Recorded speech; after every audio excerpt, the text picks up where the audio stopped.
Claro presenta. Claro Tech Educación. Soluciones educativas para el nuevo hoy. Agradecemos la colaboración de Ministerio de Educación, Ministerio de Educación Superior, Ciencia y Tecnología, Educa, Cisco, Microsoft, Google for Education, Canvas, Blackboard, Moodle. Con el patrocinio de Xiaomi, LG, Samsung, Alcatel, Huawei, Norton, Dell Technologies, Secomsa.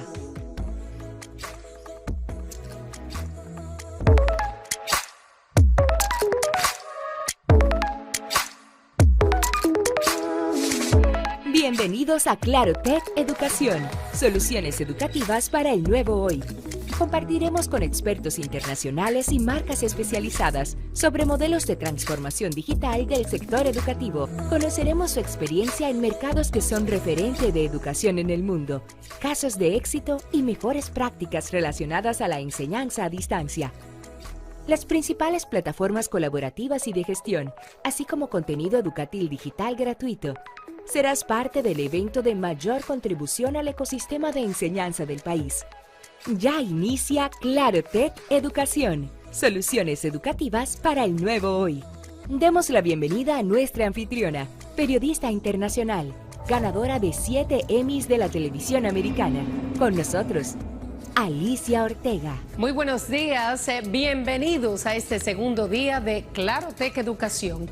El trabajo en equipo y colaborativo, el pensamiento crítico y la flexibilidad para adaptarse a las necesidades de los estudiantes son algunos de los puntos claves que escuchamos este miércoles que nos permiten implementar cambios a largo plazo en nuestro sistema educativo.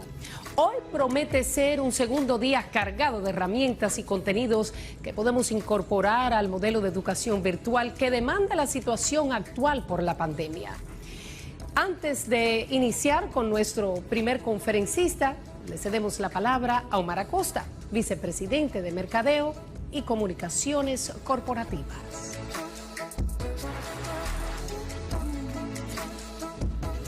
Muy buenos días. Gracias por acompañarnos en este segundo día de nuestro evento Claro Tech Educación. La realidad actual nos ha llevado a potencializar aún más el uso de la tecnología en nuestra vida diaria, aunque de forma repentina y más amplia. Esta entrega de nuestro primer encuentro de Claro Tech virtual es una muestra de ello, un despliegue de recursos digitales y conectividad que, sin sacrificar la calidad del contenido que estamos acostumbrados a entregarles, nos permite compartir con todos ustedes a través de los diferentes dispositivos con los que estén conectados. Además de eliminar el riesgo de todos los participantes, logramos algo más importante todavía: aumentar el alcance de un evento de esta naturaleza al que ahora muchas más personas tienen la oportunidad de acceder.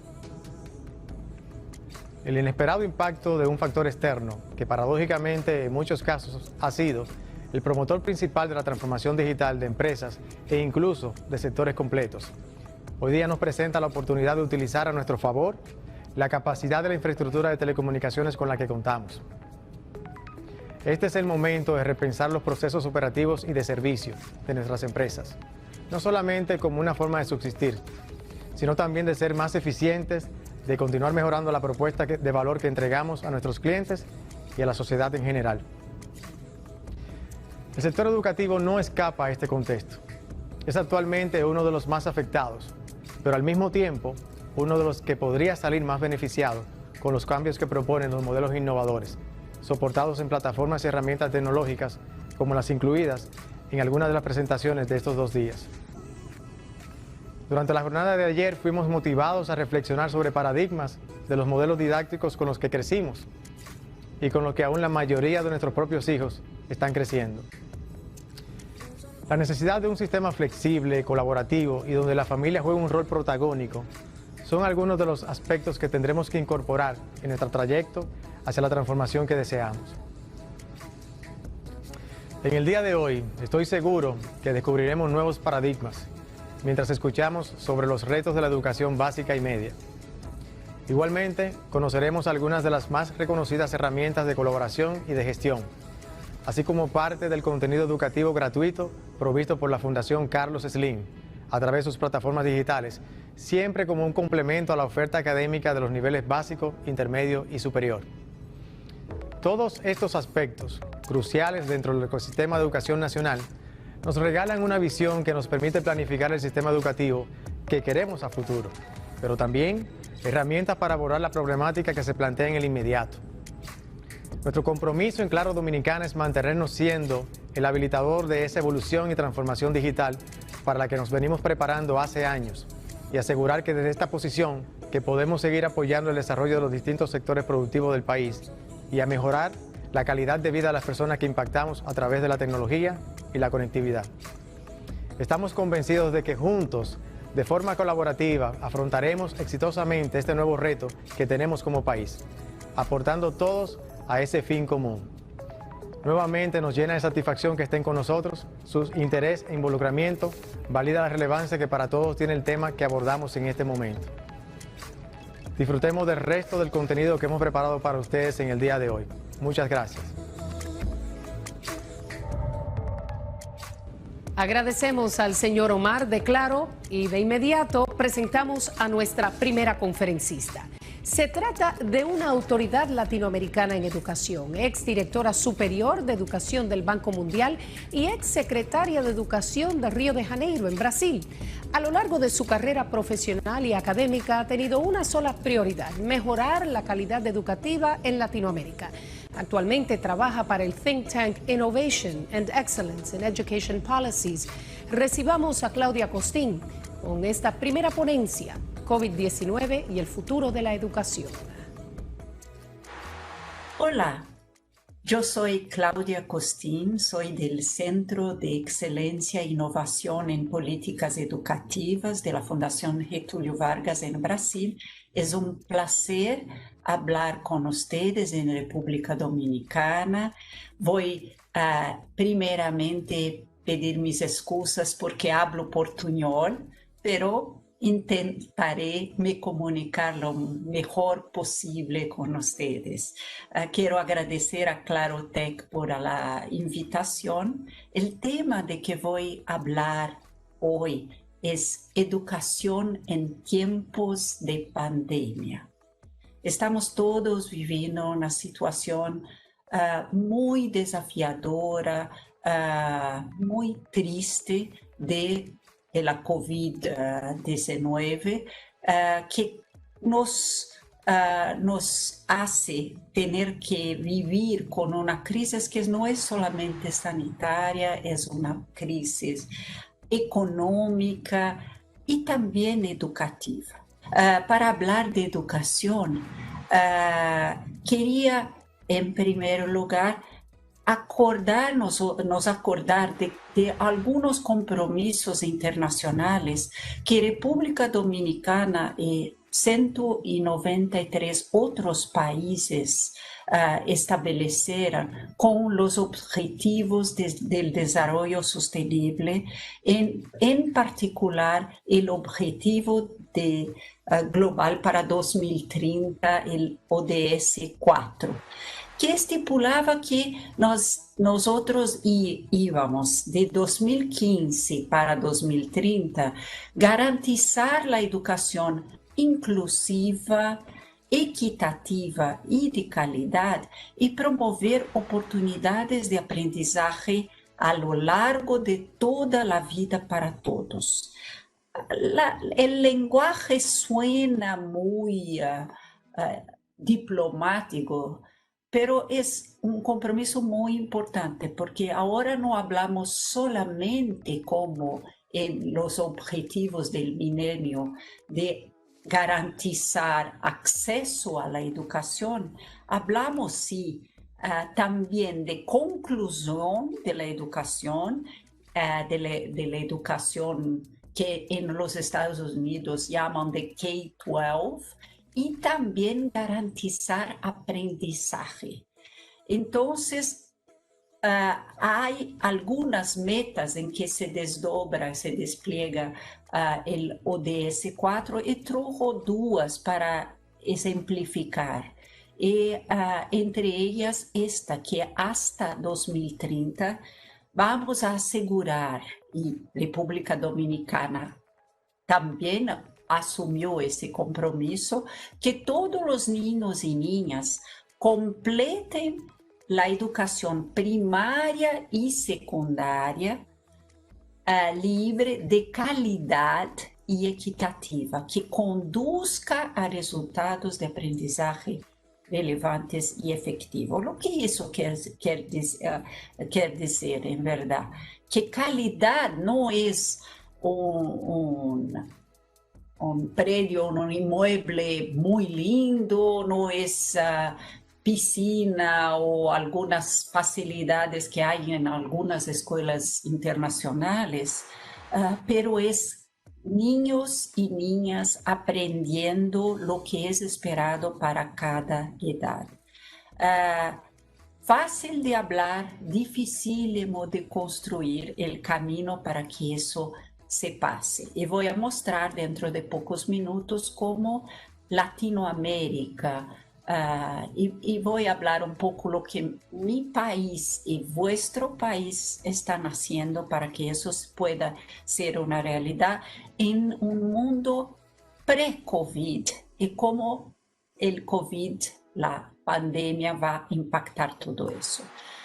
Una otra meta es que hasta 2030 vamos a aumentar de forma sustancial el número de jóvenes y adultos que tienen habilidades relevantes, incluyendo habilidades técnicas tanto para la empleabilidad como para el emprendimiento.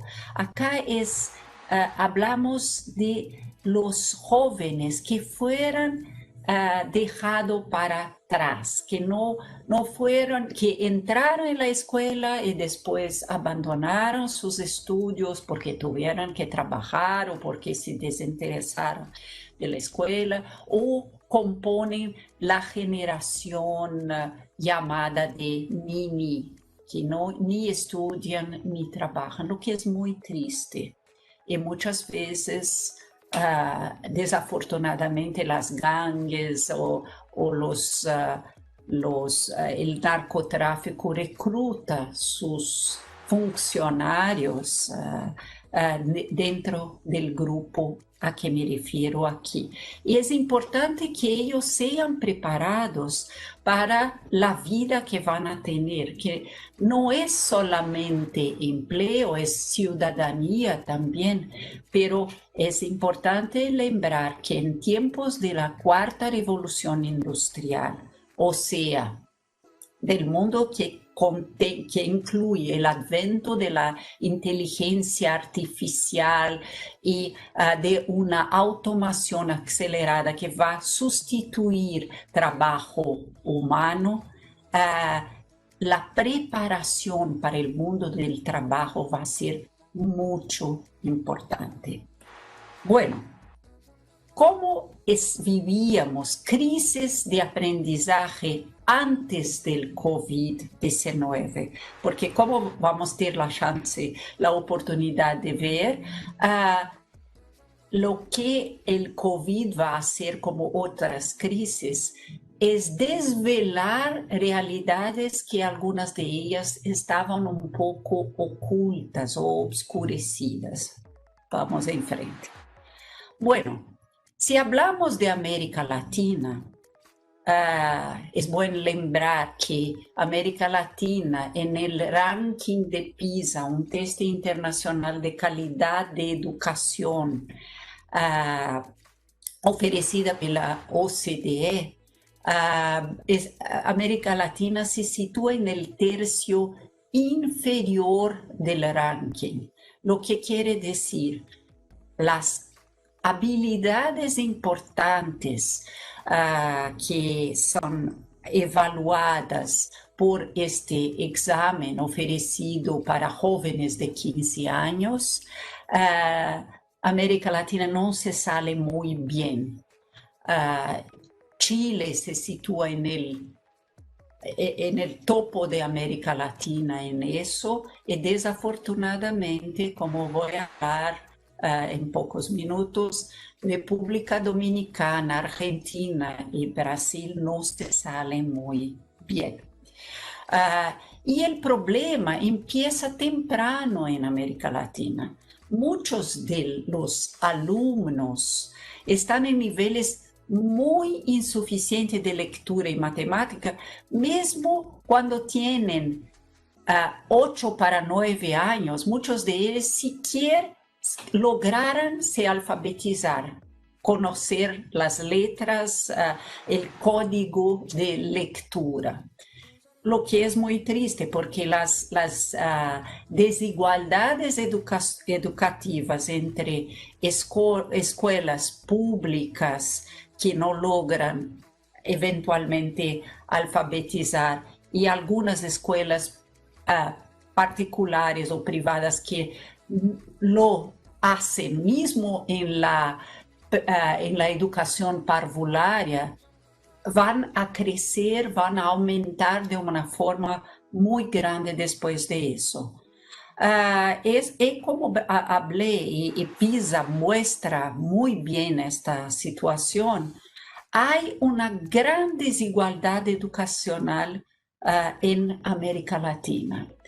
Para hablar de mi país, Brasil es considerado entre las 79 economías que participaron de PISA, del último PISA de 2018, Brasil es considerado el segundo país más desigual del punto de vista educativo. ¿Y por qué hablo de eso cuando nos reportamos a la pandemia? Porque si ya éramos desiguales antes de la pandemia, cuando algunos niños las escuelas se cierran y algunos niños vuelven a sus casas, a sus hogares, algunos en casas llenas de libros, de computadoras para cada niño que tiene que estudiar, de conectividad, y otros viven en casas, en hogares pequeños, mucha gente en la misma habitación, y padres con un repertorio cultural más estrecho, más conectado con sus propias vivencias, las chances de incremento de la desigualdad cultural son muy grandes, y hay como dijo, hay un incremento muy grande de la desigualdad educacional. Entonces, no es solamente que vivimos una crisis de aprendizaje, vivimos también una desigualdad educacional, y las dos serán potencializadas por la pandemia. Para tornar las cosas más difíciles, la formación de los profesores, algunos países dicen maestros, otros profesores, voy a utilizar la palabra profesores mismo para profesores de parvularia hasta el fin del secundario superior. La formación que los futuros profesores reciben en la universidad es muy divorciada de la preparación para la profesión. Quiero hacer una comparación pequeña con la profesión de médico. Los futuros médicos, desde el primer año de la universidad, están frecuentando, están presentes en los hospitales universitarios. Este aprendizaje donde hay una combinación de teoría con práctica no ocurre en educación. Pero quiero también decir que en el fin del siglo XIX, en los Estados Unidos, mismo en Harvard, donde tengo la oportunidad de leccionar en la maestría en educación, en el siglo XIX, las clases para formar médicos también eran excesivamente divorciadas de la preparación para la profesión. Lo que cambió las cosas en los Estados Unidos fue cuando Johns Hopkins, en el final del siglo XIX, creó su universidad y el curso de medicina, por primera vez inspirado en Alemania, fue acompañado de un hospital universitario y de laboratorios y pasaron a ser mucho más selectivos para la profesión de médico. Con eso la profesión ganó mucho prestigio y reconocimiento social.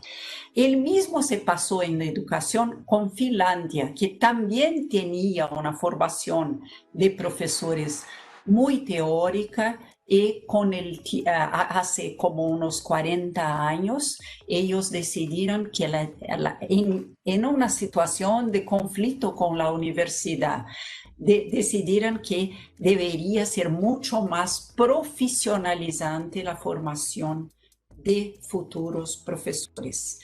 Al final y al cabo, la profesión de profesor es una de las más complejas que existen, en una preparación que mira para la complejidad de la profesión es muy importante. En América Latina, el único país que ha hecho una transición importante en esto fue el Chile, que ahora demanda que los futuros maestros también estén en las salas de clases de escuelas primarias y secundarias, sea asistiendo las clases, sea participando un poco junto con un profesor responsable. Bueno, en este contexto, aún antes de la pandemia, un otro cambio se pasó en el mundo, que es el futuro que fue llamado sea el futuro del trabajo o la revolución 4.0.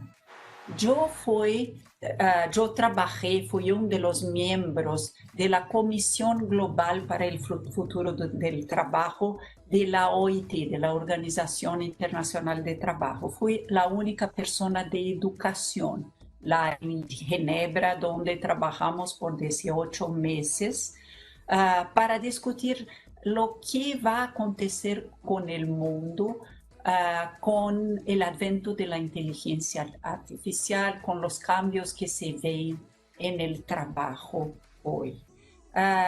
Y algunas cosas me mostraron que hay desafíos que el futuro va a reservar para América Latina que son muy grandes. Como me referí hace algunos minutos a eso, la automatización acelerada y la robotización. Robotización es un término para hablar de la conjunción de máquina con inteligencia artificial, con una extinción acelerada de puestos de trabajo. Osborne y Frey, dos investigadores de la Universidad de Oxford, llegan a hablar de 2.000 millones de puestos de trabajo que van a estar extintos hasta 2030.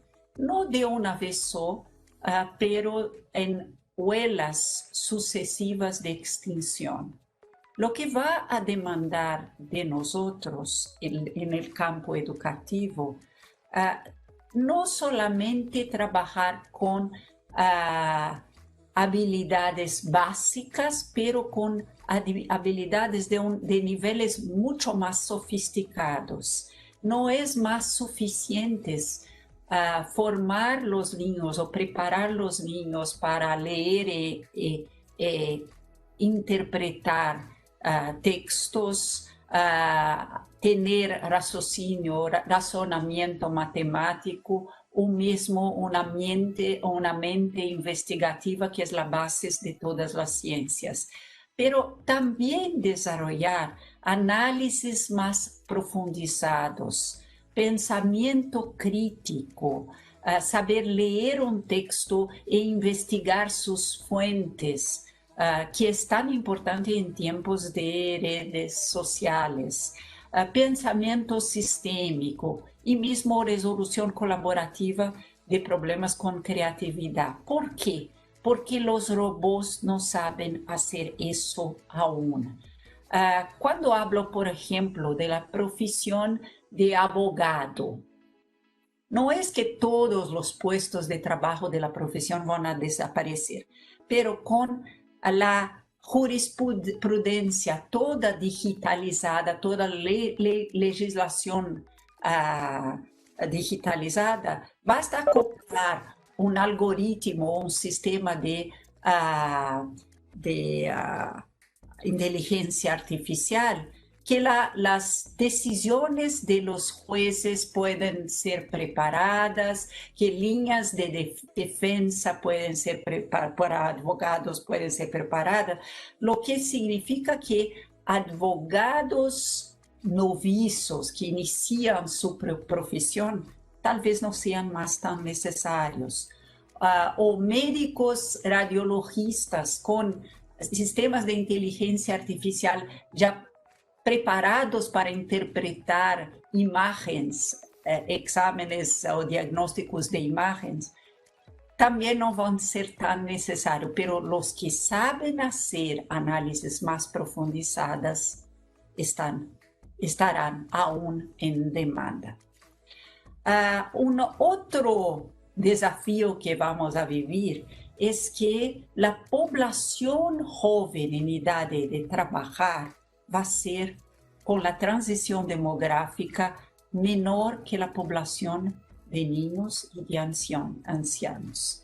Y con una productividad del trabajo más baja y estagnada como vivimos en nuestros países, y acordemos que a productividad de trabajo se conecta con calidad de la educación, y calidad de la educación quiere decir aprendizaje.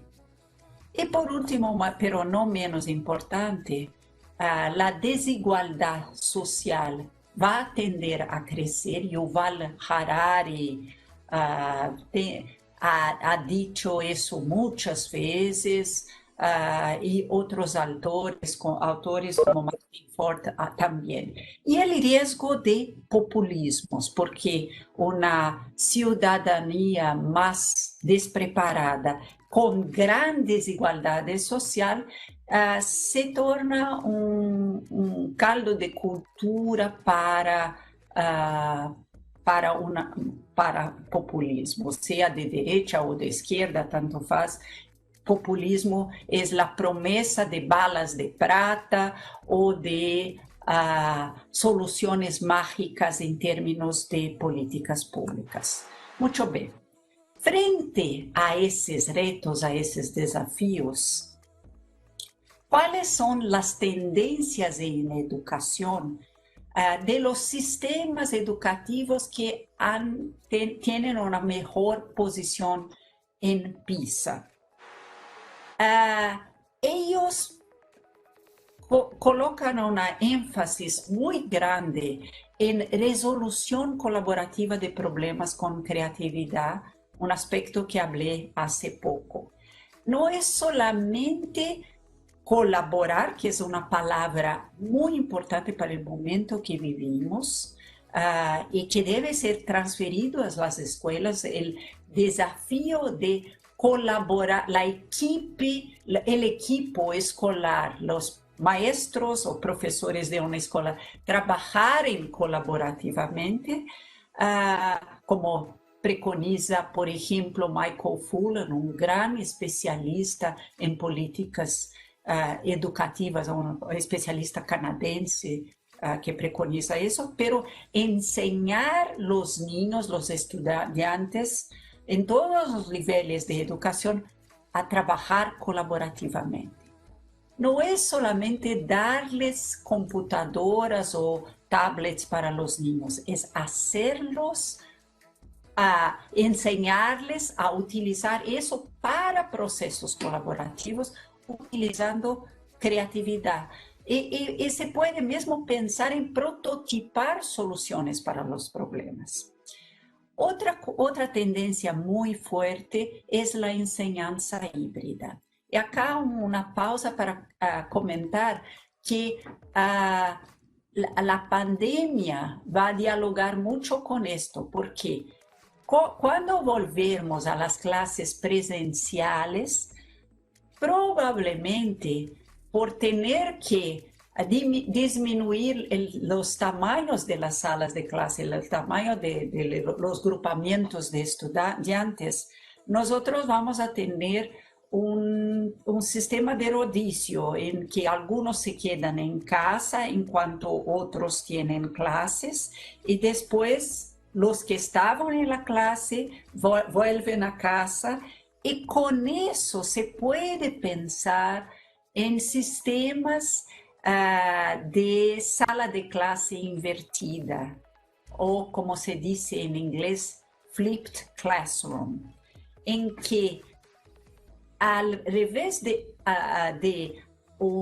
tener las exposiciones de clase hechas por el maestro presencialmente, eso se pasa en pequeños vídeos que el propio profesor puede hacer o algunos youtubers pueden traer, y eso he visto, es mirado en casa. Por eso que es importante que los niños tengan sus tablets o sus computadoras después de un cierto grado, de una cierta clase.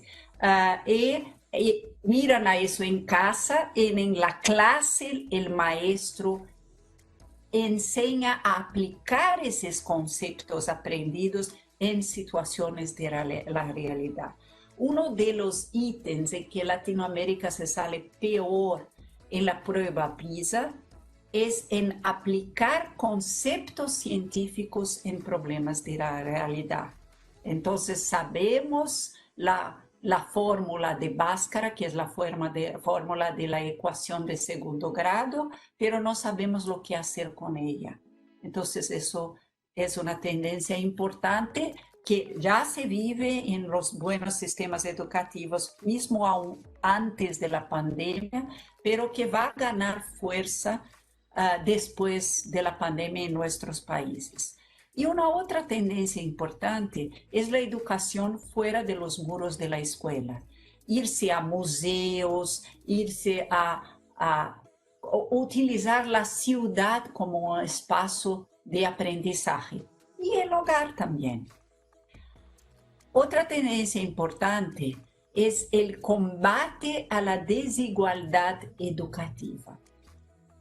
No hace más sentido pensar en educación como islas de excelencia para los niños que tuvieran más suerte, sus familias son más afluentes, y alguna educación de segunda línea para los otros, o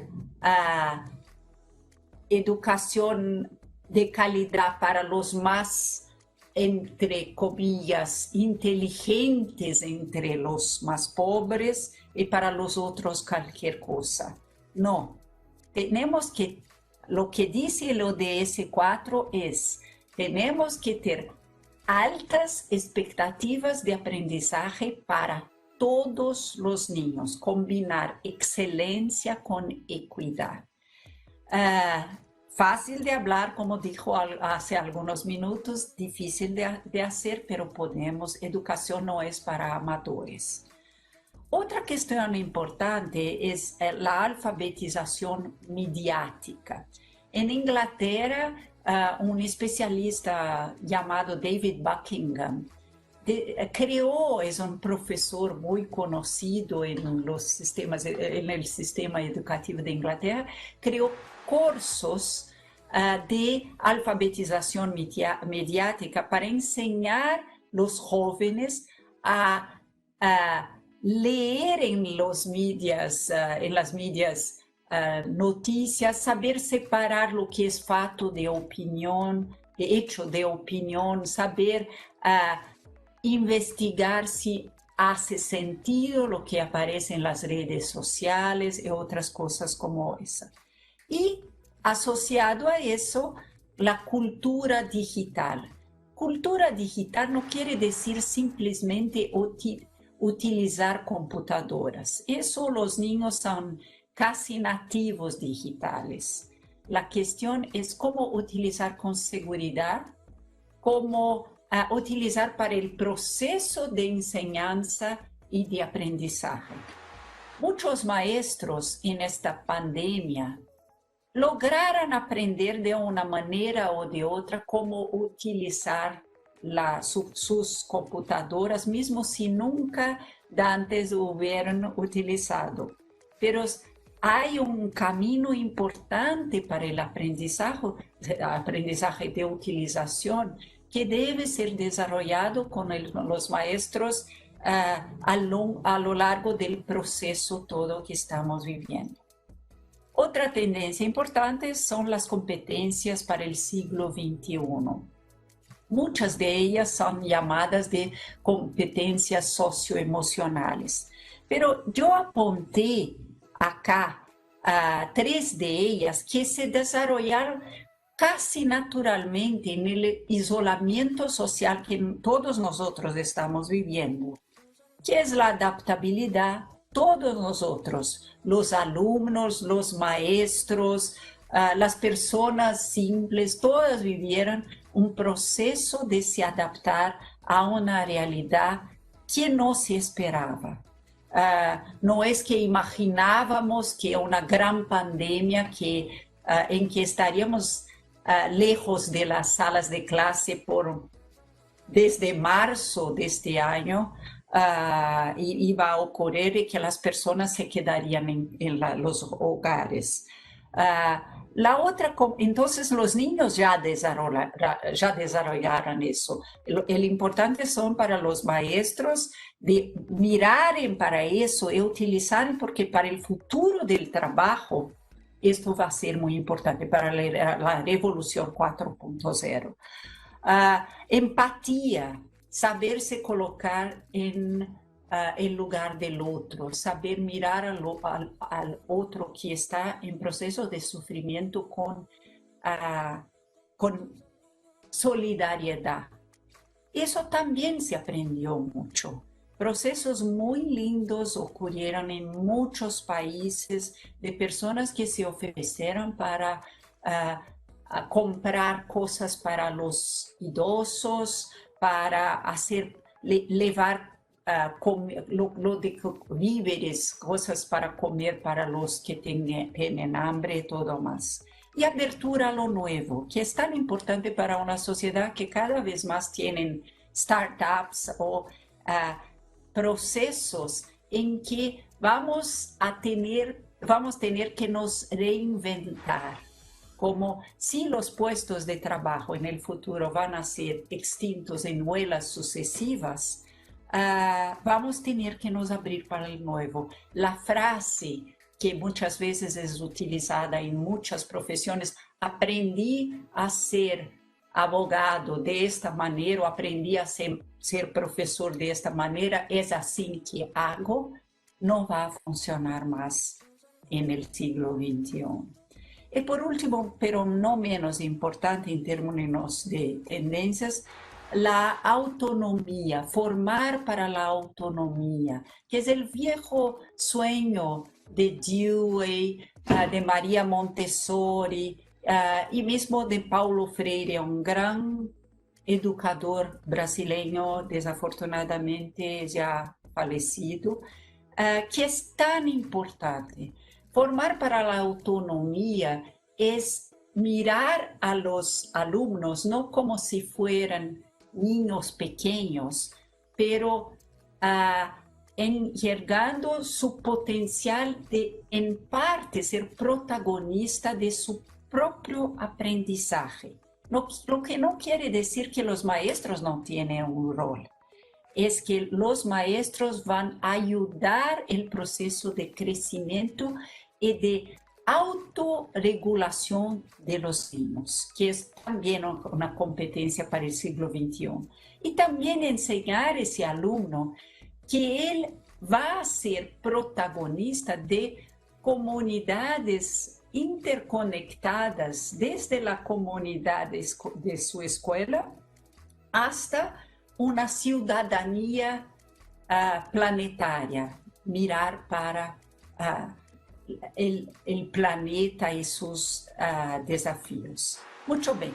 Bien, en este contexto y la pandemia COVID-19, ¿qué han hecho los países que trabajaron bien con el aprendizaje emergencial remoto, que es el término que la Unión Europea utilizó para este proceso que se vive de aprender en el hogar, en la casa? Ellos no utilizaron solamente online. Yo participo de 2 webinars semanales con exministros de otros países que el mío, y acompaño mucho lo que ellos hicieron cuando estaban lejos de la escuela y después de cómo volvieran. En todos ellos hubo utilización de plataformas online, pero no para niños pequeños, no para los niños de la parvularia. Utilizaron de la educación parvularia o preescolar. Utilizaron en muchos países televisión porque la conectividad no llega en todas las casas. Entonces, televisión, Brasil utilizó también mucho televisión, está a utilizar mucho televisión en complemento a online. Pero es importante usar online, mismo si el país tiene una conectividad pequeña o pocos habitantes tienen laptops o tablets. Yo hablo regularmente con Tanzania y con Kenia y los dos decidieron utilizar online, mismo si una parte muy importante de la población lo utiliza, para construir un aprendizaje de sus maestros y mismo de algunos niños y después poder avanzar más. El radio está siendo utilizado mucho en acampamentos de refugiados, de los niños sirios. En Brasil estamos utilizando mucho radio para municipalidades pequeñas, más rurales. Entonces, cuando se utiliza TV y radio, se utiliza junto guías de estudio que los niños responden, después es enviado a sus maestros y los maestros corrigen y mandan de vuelta para tener alguna forma de interacción. Otro hecho importante es la atención a la desigualdad educativa con intersectorialidad. Entonces, ellos van a los hogares más pobres, más en situación de vulnerabilidad, para ver si los niños tienen dudas, si están participando al aprendizaje remoto, porque para estas familias es mucho más desafiador.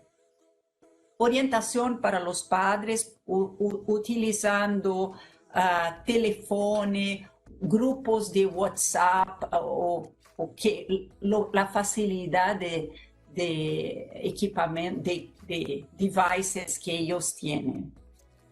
También muchos están, especialmente en la educación infantil, la educación de los niños muy pequeños, aún preescolar, los maestros haciendo pequeños vídeos digitales, hablando directamente y dando el nombre de los niños de su clase para mantener la ligación con la escuela viva.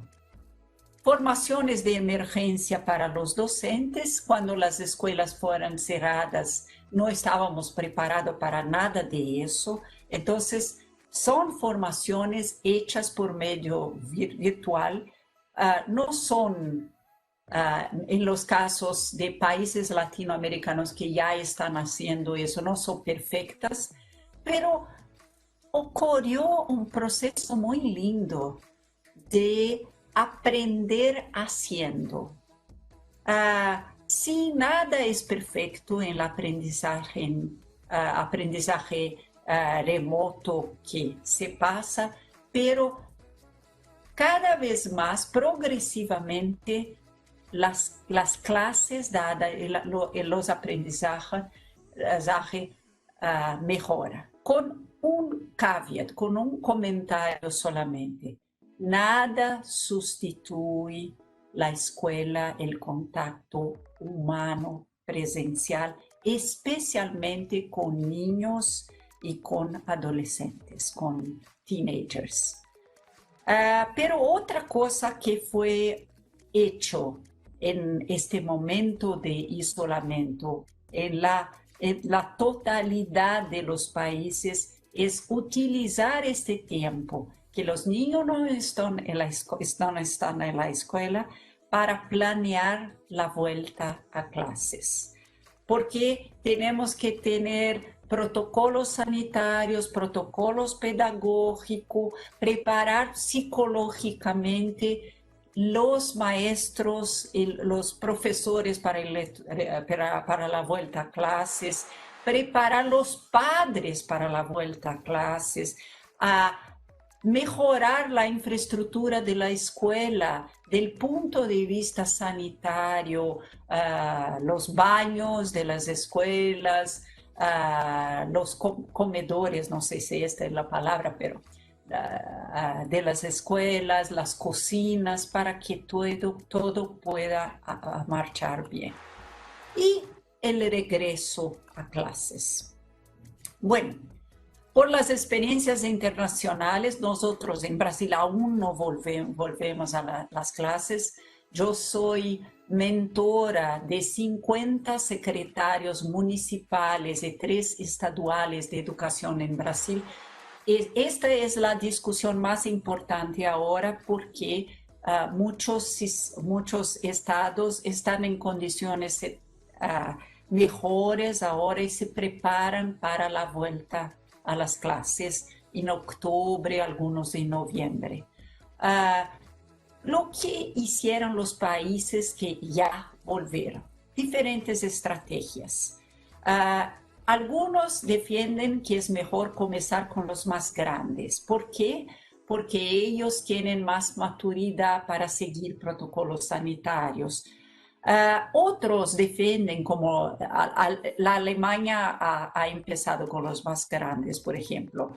Otros por los más pequeños, para que sus madres puedan volver a trabajar, y también porque la transmisibilidad de los más pequeños es mucho menor, más pequeña, disculpe. Hubo una estrategia de escalonamiento, lo que quiere decir, vuelven a primero una parte de los alumnos, entonces se selecciona un grado específico y lentamente, en la medida de la seguridad o de la seguridad, se va descendiendo o subiendo para otras clases. La rotación de los alumnos, con esta idea de que algunos se quedan en casa parte de la semana y otros en las salas de clase y después cambian para disminuir el tamaño de las salas de clase. Todo eso en todos esos países ocurrió en un diálogo entre las autoridades de salud y las autoridades de educación, el Ministerio de Educación y el Ministerio de Salud, que crearon protocolos de salud. Pero dependiendo del tamaño del país, como en nuestro caso, son las autoridades también de los estados y de las municipalidades entran en la discusión también. Una otra cosa muy interesante que fue establecida para el regreso es la acogida. ¿Qué es la acogida? Es recibir bien inicialmente los profesores para que haga un espacio para catarsis, para compartir lo que se pasó en ese tiempo de isolamiento social entre ellos y poder lidar con las cuestiones de salud mental de muchos de ellos. Y después hacer el mismo con los niños. Haber un esfuerzo de no iniciar inmediatamente las clases presenciales, pero conversar con ellos sobre lo que se pasó. Pero es interesante también utilizar ese momento no solamente para hablar de cosas tristes, pero de los aprendizajes que ocurrieron. ¿Cómo fue enseñar, se reinventar como profesor para enseñar de una forma distinta? Recoger estas experiencias de aprendizaje de los maestros, de los profesores, es muy importante.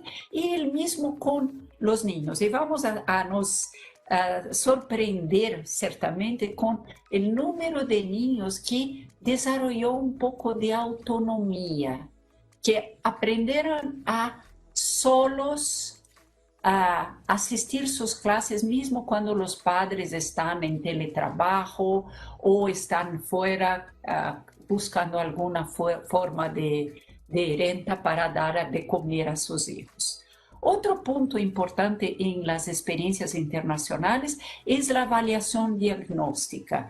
Es hacer, aun cuando ellos están en una forma de educación online o distantes, evaluar los aprendizajes no para dar notas, no para tener una evaluación que va a decidir si ellos pasan o no pasan de año en la escuela, pero para identificar claramente cómo vamos a formar un sistema de recuperación de aprendizaje.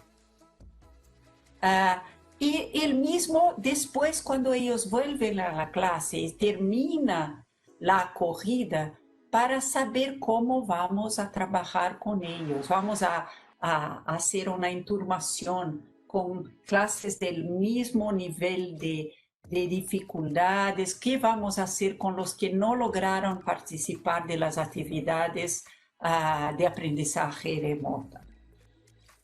Y ciertamente una búsqueda activa de los alumnos que no vuelven, porque aquí en Brasil, por ejemplo, el Consejo de la Juventud organizó una investigación junto a los jóvenes y 28% de ellos dijeron que no quieren volver a los estudios después de la pandemia, lo que es muy triste. En tiempos de Revolución 4.0, no tener al menos estudio secundario superior completo no los habilita adecuadamente para las profesiones del futuro.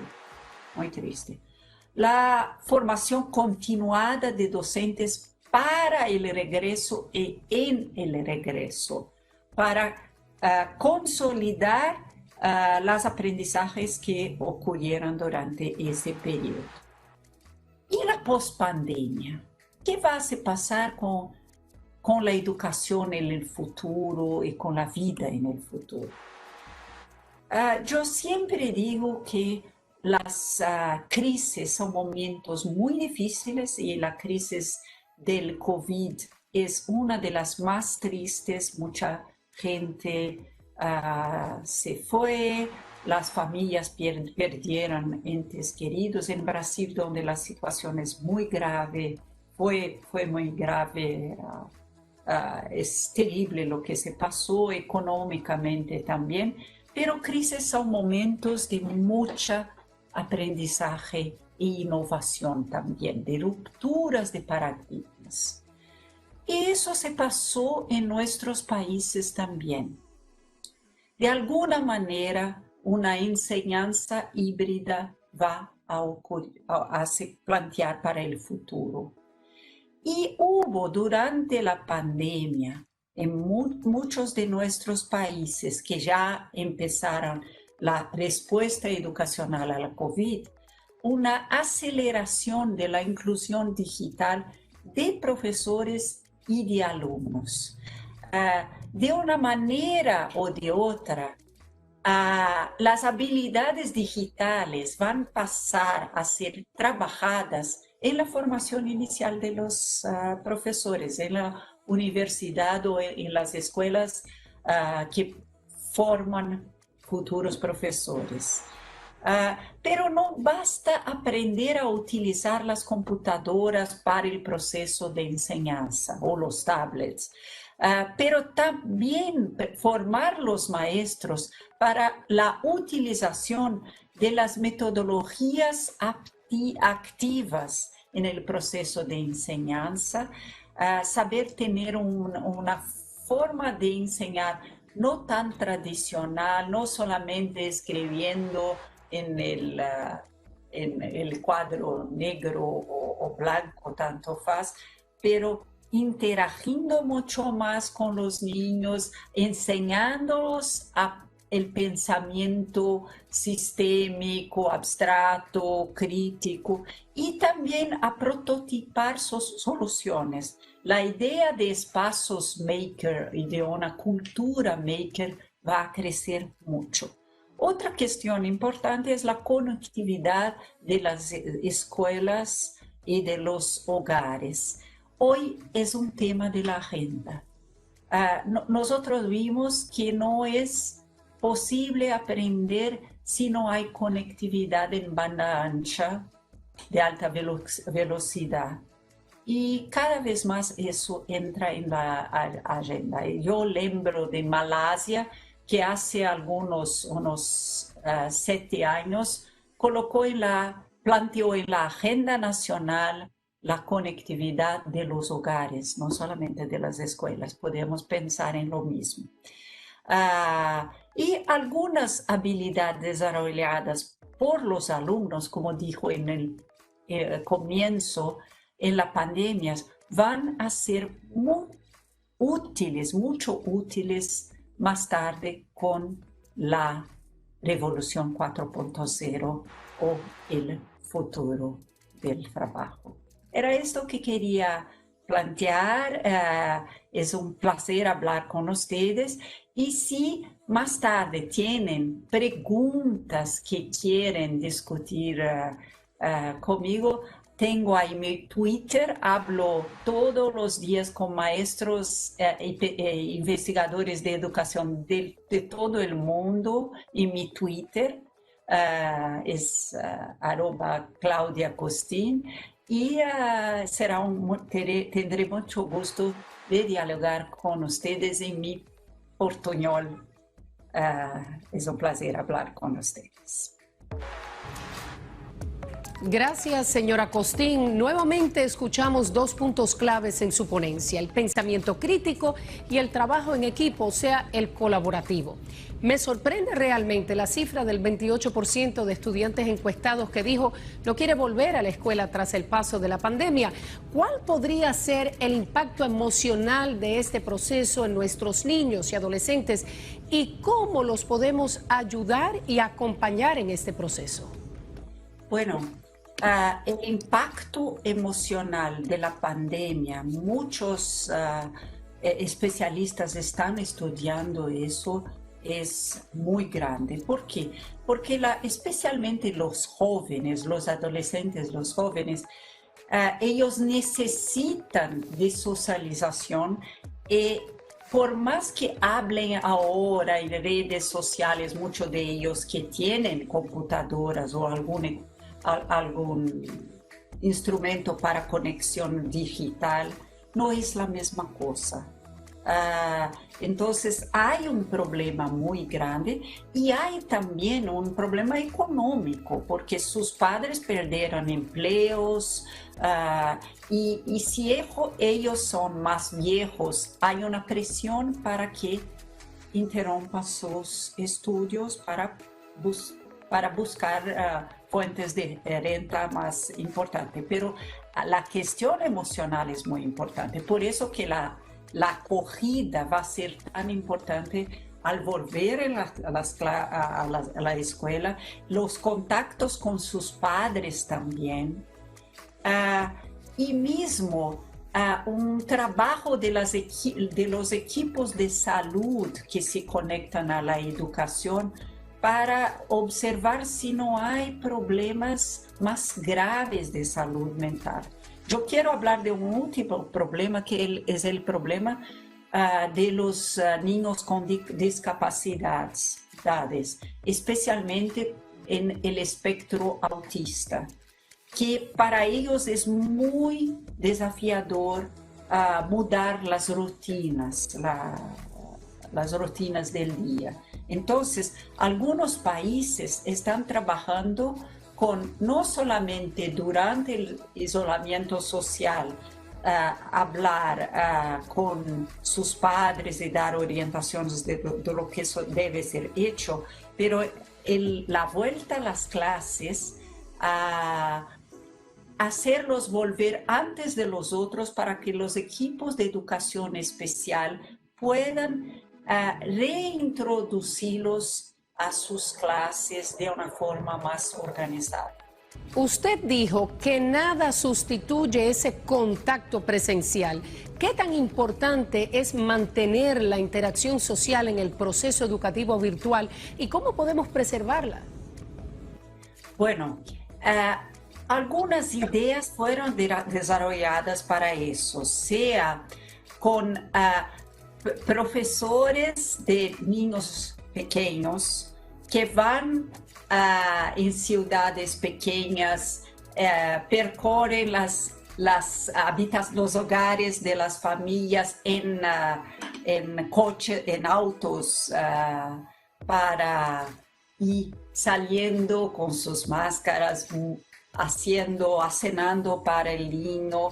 Eso ha sido mucho hecho, enviando vídeos para las casas, y también cuando la situación sanitaria permite, haciendo agendamientos en la escuela para como si fuera un plantón, un momento de lidiar con las dudas. Entonces, algunos profesores voluntarios están en las escuelas y reciben los niños 2 o 3 de cada vez y hablan con sus padres juntos, pero un poco distantes, y hablan con ellos y explican. Eso también, pero demanda autorización de las autoridades sanitarias. Es algo que puede ser hecho cuando ya estamos en una situación menos peligrosa.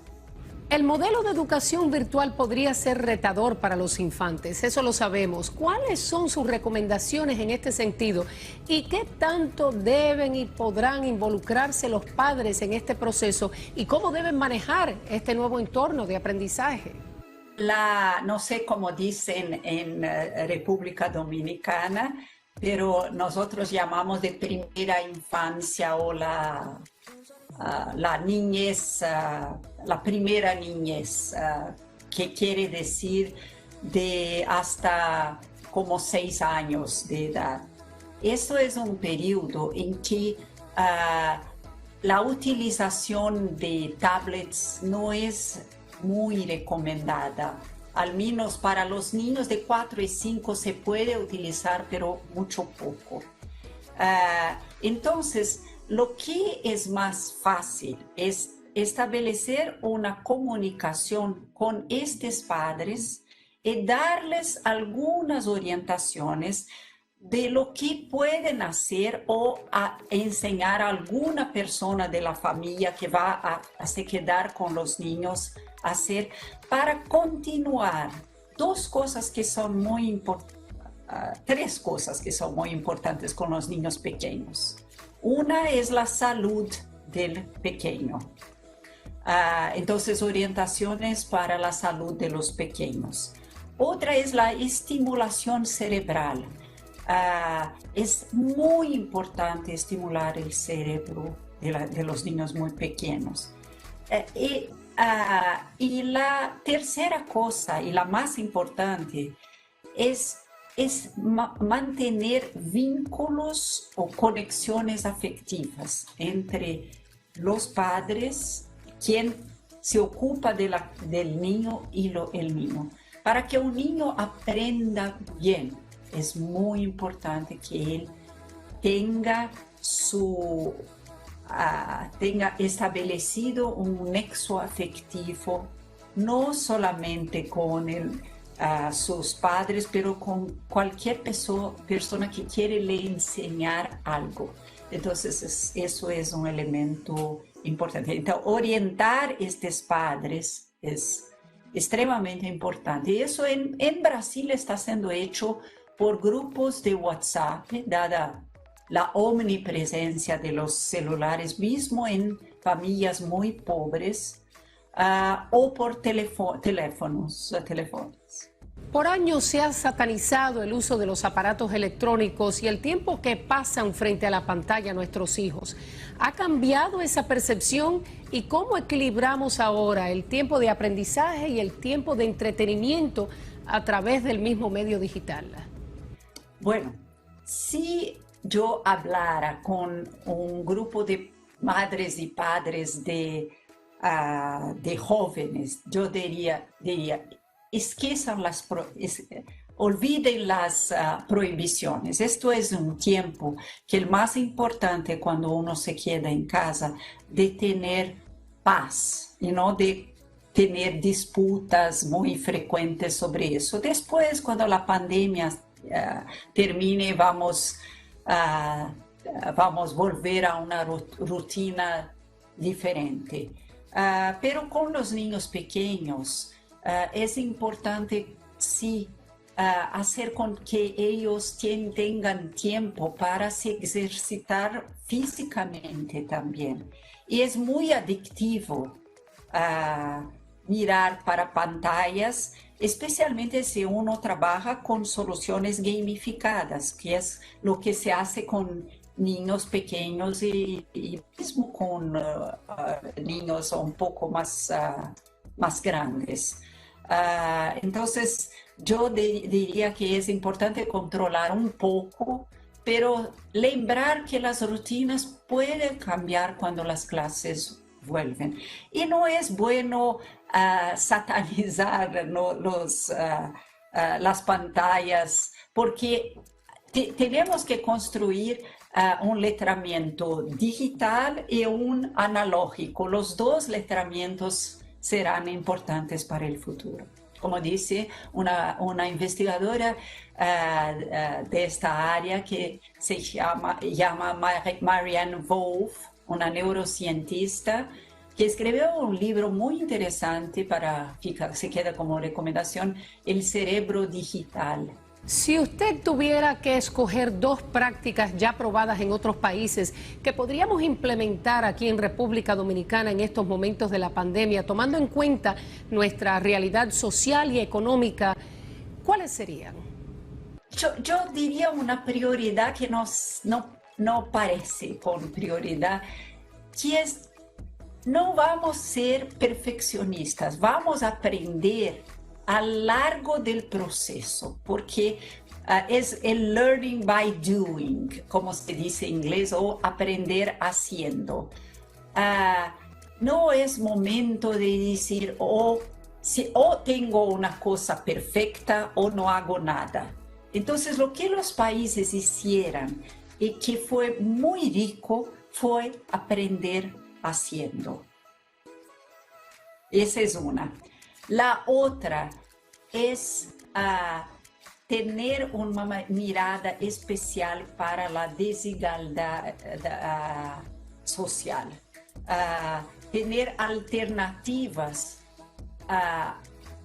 en cuanto no llega la conectividad, la conexión en todos los lugares, tener alternativas, no trabajar solamente con online y mismo no trabajar solamente con la radio o televisión. Trabajar con alternativas que lleguen a todos los hogares.